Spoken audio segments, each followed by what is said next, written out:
Listen to this nerd talk about Messi, and maybe he's right. Do not understand the argument. Messi has changed American soccer.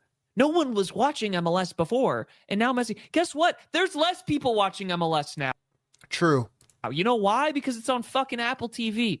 And you know why? Because Messi gets a large chunk of that. There are not true. Less viewers on average per match watching now in MLS than there were in the previous ABC and ESPN deal. He literally gets a chunk of all of the TV money. He does. He gets a chunk of the ticket sales. He probably owns. He does not own half. He does not own half of Inter Miami. I'm sorry, that's not true. Me at this point. What has he done for American soccer? What has Messi done? What the fuck is he supposed to do? What do we care he what sold he does? Tickets, right? That's all he's done. He's done what he's supposed to do. He is our generation's version of Pele. What Pele did for the NASL. No, we don't need that shit anymore. Like everybody's freaking out. Nobody watching it. Dude, there's enough people who go to the games and watch this shit to sustain it the way it is until fucking better players continue to develop and continue to come in and they continue to spend more money. And then guess what? It don't matter where the fucking games are. People will go. As a season ticket holder for a very long time, I've seen this club, particularly Chicago Fire, go from like almost like a semi-professional setup to like now we're talking about world-class training facilities. And now we're going to have our own stadium privately financed by our owner. So Messi just adds on to that. I wouldn't say he's been like the driving factor of it. But he adds on to that. When he's gone, that's it. If we played nothing but USL teams, I'd still go, but it would be less fun to watch than all these stars like the Benteke's and the Messis and the whatever. But it's not what's driving me to the game. I watched MLS when fucking Logan Paws was supposedly exciting to watch. And like, Michael Harrington was a starter. You keep forgetting. I remember watching MLS when the Fire were playing Cardinal Stadium and you had Orlando Perez playing with a freaking headband. Dude, it's been like the game is growing slowly, and either the one of two things will happen. You take all the governors off, and immediately we're one of the top 5 leagues because the owners are buying all the expensive players. Not unless you get us in the Champions League somehow. Get a Champions League berth? Maybe. Well, like Club I'm World talking Cup, UEFA. I guess. No, I'm talking UEFA. No, I know, but who cares about the Champions League anymore? It's all Club World Cup now, right? Yeah, it is. Yeah. Like honestly, I don't know, man. It just what do you want? Like it's we don't. Here's the problem. We don't need to grow the game anymore. The game exists here.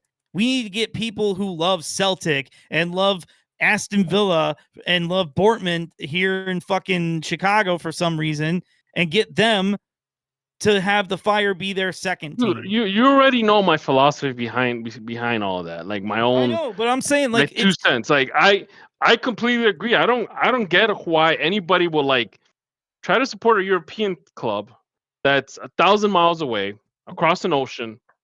You might get to see it a few times in your lifetime, unless you move over there. Man United, and then you move over there and you live there. You might get to see it maybe once a year, versus supporting your local MLS club when you can see it all year round, multiple times during the year. You get to support something that's a lot of the original MLS clubs were built from the ground up organically. I mean, now I can't say the same now because now you have $500 million club expansion fees. But you think about the original MLS clubs from back in the late 90s, even like the Toronto FCs and and up until I would say up until Toronto FC came up, that's like an actual organically built club. Now it's just from the near like destruction of the league in 2002 to when Toronto came into the league. It was puttering along, and then we saw nothing but huge increases in what I would argue is more important than the TV numbers, but the stands, man. Like these places are selling tickets now. Like You're saying that TV is more important than real time admission right now. TV's way more important. Well, no, of course it is, but it will come. That's the thing. It's like the whole function of television is going to change. So technically, what everybody's bitching about is being behind a paywall is soon to be the reality for every motherfucking thing, right? Yeah. So it's eventually going to change. They're on the bleeding edge. They're getting they're getting it worked out, and they're going to be already known to be where they are, right? And again, like, I don't want a person that just fell asleep or is too drunk to change ESPN count as like more viewers. Like the viewers who are viewing MLS games really want to fucking watch them really bad. Yeah. Right. So like, that's what you really want. And like, it's okay to be a niche. You bring up like, a good point. There's streamers who make millions of dollars, have tens of thousands of people who watch them every day that we have never heard of. There's whole communities of things that exist that we've never heard of.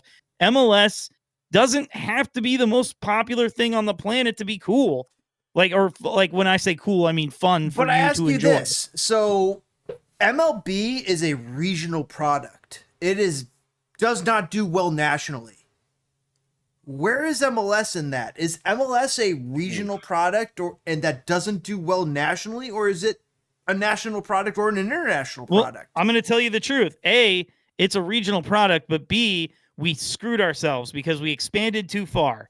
Had we stopped at 22 teams, like I said, I knew every player on every team when there were 16 teams. Now I forget Charlotte and Real Salt Lake and Cincinnati, or like I forget about Charlotte, Real Salt Lake, and Montreal. I forget about them. But like Cincinnati and Nashville, I confuse constantly. I confuse their players. I think they're on each other's. They're the same team in my brain. You know what's funny is that I was actually playing Football Manager 2010 today, and I was running MLS. I was running Chicago Fire, and it was so. One thing that struck me was how empty the rosters looked back in the day. Like if you play Football Manager now, like Football Manager 24, like you have rosters that are like 30 players long. You have a reserve division, youth academies, and then back in the day, it was your main roster which only supposed to have 24 players, and that's it. And then after that, there's no reserve division. That's it. And I was just kind of like struck by that. And then obviously reading those roster names, brought back memories. So yeah, I mean, like I said, I think everybody's freaking out over nothing. It's like, and you know what's going to happen. It's like your favorite band. Like you found the record and you hope everybody on the planet listens to it. And then when they finally do, you're so mad that they sold out.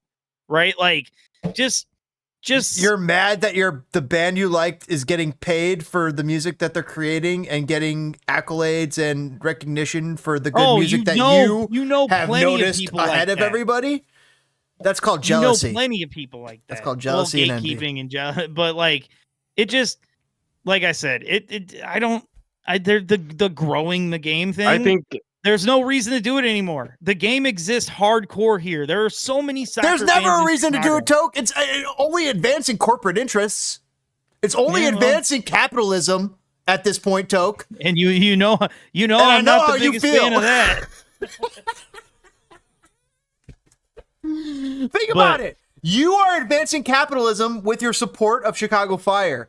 You are a free trade capitalist because you support Chicago Fire. If you weren't a Chicago Fire fan, then you would be able to honestly call yourself a socialist. But you can't!